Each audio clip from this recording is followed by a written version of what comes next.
Hello everyone, welcome to Kasana Kitchen. இன்னைக்கு நம்ம north இந்தியால ரொம்ப ஃபேமஸான ஒரு ஸ்ட்ரீட் ஃபுட் ரெசிபி தான் பார்க்க போறோம். மூங்லெட். இது வந்து ரொம்ப ஹெல்தியான ஒரு ஃபுட். சின்ன குழந்தைங்க, பெரியவங்க எல்லாருக்குமே ரொம்ப பிடிக்கும். ரெசிபிக்கு போறதுக்கு முன்னாடி அதுக்கு தேவையான இன்கிரிடியன்ட்ஸ் என்னன்னு பார்த்துடலாம்.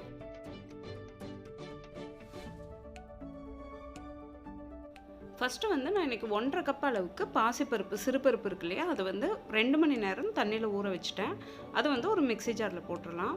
அது கூடவே 2 பச்சை மிளகா, ஒரு துண்டு இஞ்சி, இது ரெண்டும் சேர்த்து நல்லா வழுவழுப்பாக வந்து அரைச்சிக்கணும். இந்த கன்சிஸ்டன்சியில் இருக்கணும். நிறையா தண்ணி ஊற்ற தேவையில்லை. இந்த மாதிரி இருந்தால் கரெக்டாக இருக்கும். இதை வந்து செப்பரேட்டாக ஒரு பாத்திரத்தில் எடுத்து வச்சிடலாம். அதுக்கப்புறமா ஒரு மிக்சிங் பவுல் எடுத்துட்டேன். அதில் ஒரு பவுல் அளவுக்கு பெரிய வெங்காயம் பொடியாக நறுக்குனது, ஒரு மீடியம் சைஸ் குடமிளகா பொடியாக நறுக்குனது, ஒரு பெரிய தக்காளி பொடியாக நறுக்குனது, தேவையான அளவு உப்பு, 1 டீஸ்பூன் அளவுக்கு மிளகாய்த்தூள், கொஞ்சமாக மஞ்சள் பொடி, 1/4 டீஸ்பூன் அளவுக்கு கரம் மசாலா தூள், 1/4 டீஸ்பூன் அளவுக்கு மல்லித்தூள். இது எல்லாத்தையும் இப்போ நல்லா மிக்ஸ் பண்ணிக்கலாம். மிளகாய் தூள், உப்பு எல்லாமே ஈவனாக இருக்கணும். ஸோ நல்லா மிக்ஸ் பண்ணிக்கோங்க. இதை வந்து நம்ம அரைச்சி வச்சோம் இல்லையா, இந்த பாசிப்பருப்பு மாவோடு சேர்த்து போகிறோம். அவ்வளோதான், ஃபுல்லாக எல்லாமே நல்லா மிக்ஸ் பண்ணியாச்சு.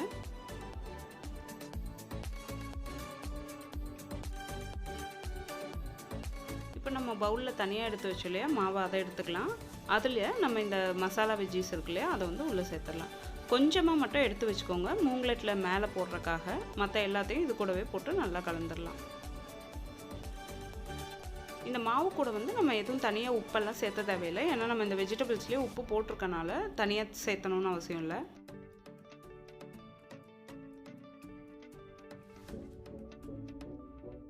இது வந்து நல்லா மிக்ஸ் பண்ணணும். அப்போ தான் அந்த தக்காளியோட சாரெல்லாம் வந்து எல்லாமே உள்ளே இறங்கும். ஏன்னா நம்ம பச்சையாக தான் போட்டிருக்கோம் இல்லையா, ஸோ அதனால் நல்லா மிக்ஸ் பண்ணி விட்டுக்கோங்க.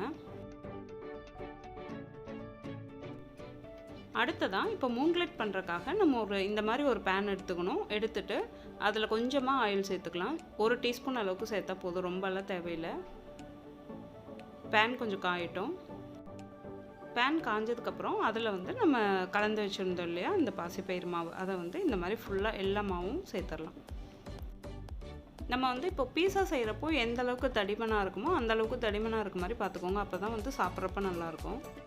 இதுக்கு மேலே நம்ம அந்த மசாலா வெஜ்ஜீஸ் வச்சுருந்தோம் இல்லையா, அதை வந்து கொஞ்சமாக மேலே போட்டுடலாம். இது வந்து இன்னும் டேஸ்ட் நல்லாயிருக்கும் இந்த மாதிரி நம்ம சேர்த்துறப்போ.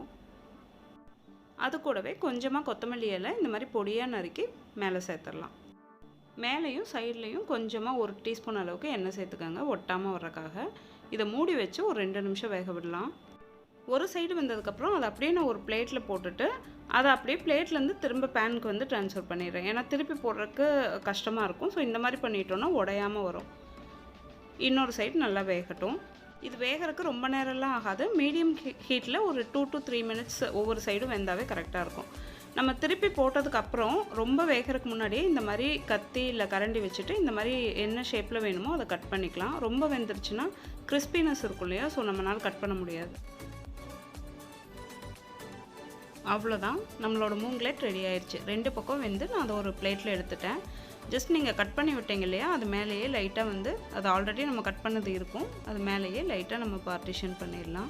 இந்த ரெசிபி கண்டிப்பாக உங்கள் வீட்டில் ட்ரை பண்ணி பாருங்கள். இன்ட்ரெஸ்டிங் ரெசிபி, ரொம்ப ஹெல்த்தியும் கூட. நீங்கள் இது கூட வந்து டொமேட்டோ சாஸ் இல்லை க்ரீன் சட்னி வச்சு சாப்பிட்றப்போ ரொம்ப டேஸ்ட்டாக இருக்கும். இந்த வீடியோ உங்களுக்கு பிடிச்சிருந்தா உங்கள் ஃப்ரெண்ட்ஸ் கிட்ட எல்லாம் ஷேர் பண்ணுங்கள். நீங்கள் இதான் ஃபர்ஸ்ட் டைம் நம்ம சேனல் பார்க்குறீங்கன்னா மறக்காமல் கசானா கிச்சனுக்கு சப்ஸ்கிரைப் பண்ணுங்கள். கூடவே பக்கத்தில் இருக்க பெல் ஐக்கான் ப்ரெஸ் பண்ணிக்கோங்க.